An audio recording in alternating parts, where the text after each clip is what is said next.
வணக்கம். நம்ம வாழ்க்கையில் பார்த்திங்கன்னா, நிறைய நேரங்களில், நிறைய விஷயங்களில் நிறைய பேர் நமக்கு உதவியாக இருந்திருப்பாங்க. ஆனால் ஒரு சில நேரங்களில் நம்மளால் அவங்களுக்கு அந்த நன்றி உணர்வை திருப்பி காட்ட முடியாமல் போயிடும்.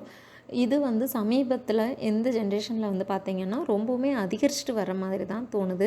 இந்த நன்றி உணர்வுனா என்ன? அதை நம்ம எப்படி ஒதுக்கிட்டோம் அப்படிங்கிறத பற்றின ஒரு கதையை தான் இந்த பதிவில் நம்ம பார்க்க போகிறோம். ஒரு சமயம் ஒரு பிச்சைக்காரனை பார்த்து ஒரு செல்வந்தர் கேட்குறாரு, உழைச்சி சாப்பிடாம ஏன் பிச்சை எடுக்கிறீங்க அப்படின்னு. அதுக்கு அந்த பிச்சைக்காரன் சொல்கிறாரு, சார் எனக்கு திடீர்னு வேலை போயிடுச்சு. கடந்த ஒரு வருஷமாக நான் வேறு வேலைக்கு முயற்சி பண்ணிகிட்டு இருக்கேன். எந்த வேலையும் கிடைக்கல. உங்களை பார்த்தா பெரிய மனுஷர் மாதிரி இருக்கீங்க. எனக்கு நீங்கள் நல்ல வேலை வாங்கி கொடுத்தீங்க அப்படின்னா பிச்சை எடுக்கிறத விட்டுடுறேன்னு சொல்கிறாரு. உனக்கு நிச்சயம் உதவணும்னு எனக்கு தோணுது. ஆனால் வேலை வாங்கி தர்ற எண்ணம் எனக்கு இல்லை. வேறு ஒன்றை மனதில் வைத்திருக்கிறேன் அப்படின்னு சொல்கிறாரு அந்த செல்வந்தர். வேறு ஒன்றா? எதுவாக இருந்தாலும் சரி, என் பிரச்சனை தீர்ந்தா போதும்னு சொல்கிறாரு பிச்சைக்காரன். உன்னை என்னோடய பிஸ்னஸ் பார்ட்னர் ஆக்க போகிறேன் அப்படின்னு செல்வந்தர் சொல்கிறாரு. என்னது, பிஸ்னஸ் பார்ட்னரா அப்படின்னு ஷாக் ஆகிடுறாரு பிச்சைக்காரன். ஆமாம், எனக்கு சொந்தமாக பல 100 ஏக்கரில் விவசாய நிலம் இருக்குது. அதில் விளையிற தானியங்களை நீ சந்தையில் விற்றுக்கலாம். உனக்கு கடை வைக்க இடம், தானியம் உட்பட அனைத்தையும் நான் தர்றேன். நீ செய்ய வேண்டியதெல்லாம் ஒன்றே ஒன்று தான். என்னன்னு பார்த்தீங்கன்னா, தானியங்களை விற்றுட்டு லாபத்தில் எனக்கு பங்கு தர வேணும் அப்படின்னு சொல்கிறாரு. முதலீடே இல்லாமல் இப்படி ஒரு வாய்ப்பா? கடவுள் கண்ணை திறந்துட்டாண்டா குமாருன்னு பிச்சைக்காரன் மனம் ஒரே குதூகலமாகிடுது. சார், அது லாபத்தை நம்ம எப்படி பிரிச்சுக்க போகிறோம்? உங்களுக்கு 90, எனக்கு 10, இல்லை உங்களுக்கு 95, எனக்கு 5 எப்படி அப்படின்னு ஆர்வத்தோடு கேட்குறான். உடனே செல்வந்தர் சொல்கிறாரு, இல்லை நீ 90% எடுத்துக்கிட்டு எனக்கு 10% கொடுத்தா போதும் அப்படின்னு. அதை கேட்ட பிச்சைக்காரனுக்கு ஒரு கணம் பேச்சே வரலை. என்ன சார் சொல்கிறீங்க அப்படின்னு நம்ப முடியாமல் கேட்குறான். ஆமாம்ப்பா, உனக்கு 90%, எனக்கு ஜஸ்ட் 10% போதும். எனக்கு பணம் தேவையில்லை. நீ நினைக்கிறத விட நிறைய என்கிட்ட இருக்குது. இந்த 10% கூட நான் கொடுக்க சொல்கிறது என்னென்னா, என் தேவைக்காக இல்லை, உனக்கு நன்றி உணர்ச்சி என்றைக்குமே இருக்கணுமே அப்படிங்கிறதுக்காகத்தான் அப்படின்னு சொல்கிறாரு செல்வந்தர். எனக்கு வாழ்க்கையே பிச்சை போட்ட தெய்வமே, நான் உனக்கு என்னென்னைக்கும் கடமைப்பட்டிருப்பேன் அப்படின்னு பிச்சைக்காரன் ஒரே சந்தோஷத்தில் சொல்கிறாப்புல. அடுத்த நொடியே பிச்சைக்காரன் அந்த செல்வந்தரின் கால்களில் விழுந்துடுறாரு. இவர்கள் செய்து கொண்ட ஒப்பந்தப்படி அனைத்தும் நடைபெற தொடங்குது. பிச்சைக்காரனிடம் செல்வம் குவிய ஆரம்பிக்குது. முதல்ல பணம் ஆயிரங்களில் புரள துவங்கி அடுத்த சில வாரங்களில் அது லட்சங்களை எட்டுச்சு. ஆனால் ஒரு கட்டத்தில் பிச்சைக்காரன் தனக்கு இந்த வாழ்க்கையை அளித்த அந்த வள்ளலை மறந்தே போயிடுறான். புத்தம் புதிய ஆடைகளை உடுக்க துவங்கியவன் தான் கடைக்கு செல்வதற்கு ஒரு வாகனத்தை வாங்கிடுறான். கழுத்தில் மைனர் செயின் போட்டுக்கிறான். இரவு பகலா லாபமே குறிக்கோள்னு உழைக்கிறான். தானியங்களின் தரம் இவன் கடையில் நன்றாக இருந்தபடியால் விற்பனை பார்த்திங்கன்னா நாளுக்கு நாள் அதிகரிச்சுட்டே இருக்குது. ஒரு சில மாதங்கள் இப்படியே போகுது. அது வரைக்கும் தனது பிஸ்னஸ் பார்ட்னரான அந்த செல்வந்தனின் பங்கா தினசரி 10% ஒதுக்கி வந்தவன் ஒரு கட்டத்தில் தனக்கு தானே கேட்டுக்கிறான்.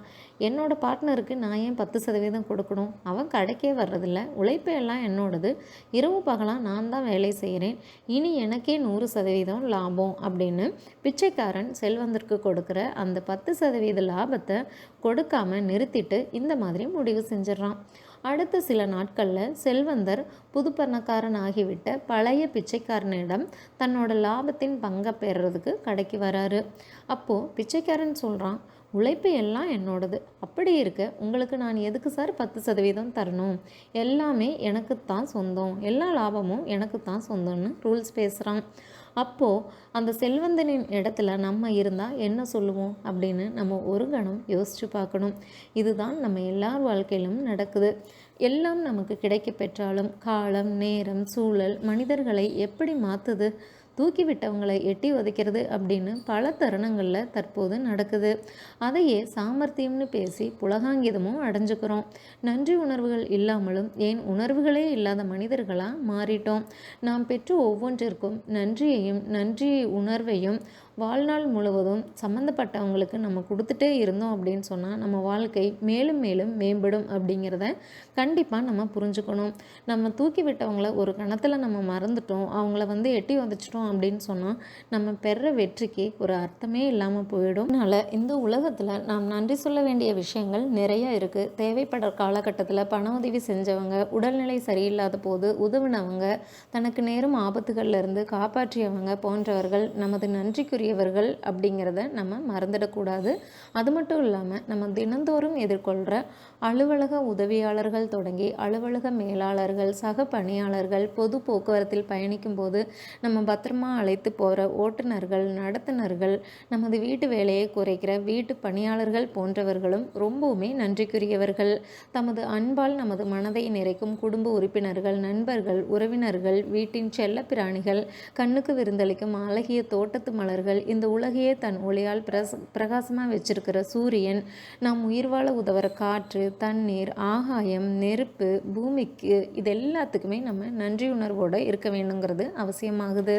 இந்த நன்றி உணர்வு நம்ம ஒட்டுமொத்த வாழ்க்கை தரத்தையும் மேம்படுத்துகிற ஒரு அற்புத சக்தி. மன அழுத்தம், பதற்றம், மனச்சோர்வு போன்றவற்றை முழுமையாக நீக்கி நம்மை உயிர்ப்போடும் உற்சாகத்தோடும் வச்சிருந்து நம்மளை ஒரு மனித பிறவின்னு இனம் காட்டுறது இந்த நன்றி உணர்வு தான்.